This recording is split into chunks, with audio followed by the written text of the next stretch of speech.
future of our continent is significantly tied up to how we successfully capture the boisterous energy of our youth with the wisdom of the old.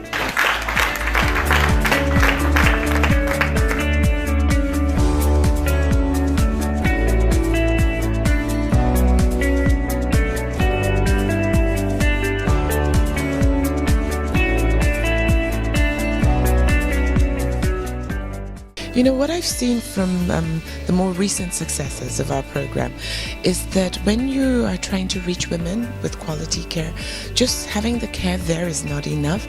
You actually have to educate at all the angles.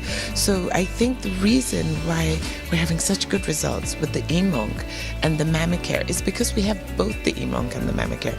The same anatomical models that we're using to train the health workers are also used to train the mothers in the classes, and it makes them an equal partner in achieving that success, which is really to survive childbirth, to thrive and to grow.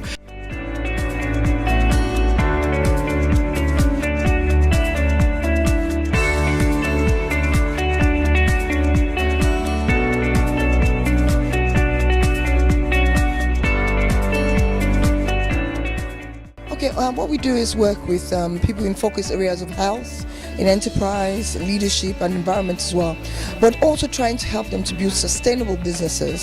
So we just don't want you to come with an idea. We want you to come with an idea that we can work with, and that you're also helping to transform the communities that you're working with, but also make sure that the businesses are sustainable in the long term.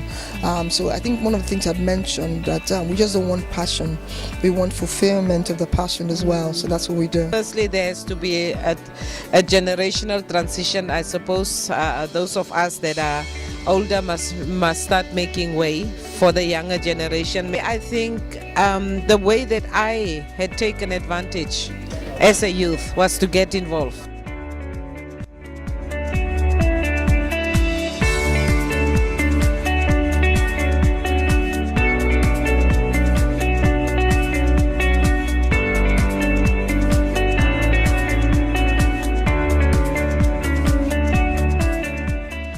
It's fantastic that that's a panel discussion, because as a creative, you know, I'm always talking about how it's difficult. People don't realize how much work, you know, we put into what we do, and how what we do needs to be commercialized properly, you know, and it's not sort of blaming fingers on society or government. I think it's sort of internal. It's a lot of us creatives need to also value what we do as well. So it was a very relevant panel discussion for me.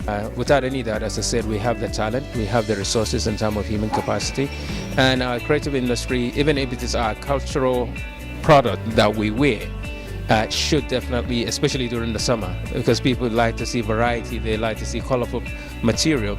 It means we can produce and export. So really Africa, I guess the government, the private sector should put together policies that will support the creative industry. If we can deliver in a technological way, I think we can capitalize in terms of human resources and our creative industry. And what we bring to them is business support. So if some of the other people we work with operate in fashion as well. So we've got shoe manufacturers in Ethiopia, and a craft and innovation training center in Jos, and film in Nigeria and South Africa. So what we want to do is bring our expertise to help those creative people to create a really strong plan, so that they can then get to the level that they need to make that impact they want to make, you know, to create jobs or to, you know, bring more wealth into their communities.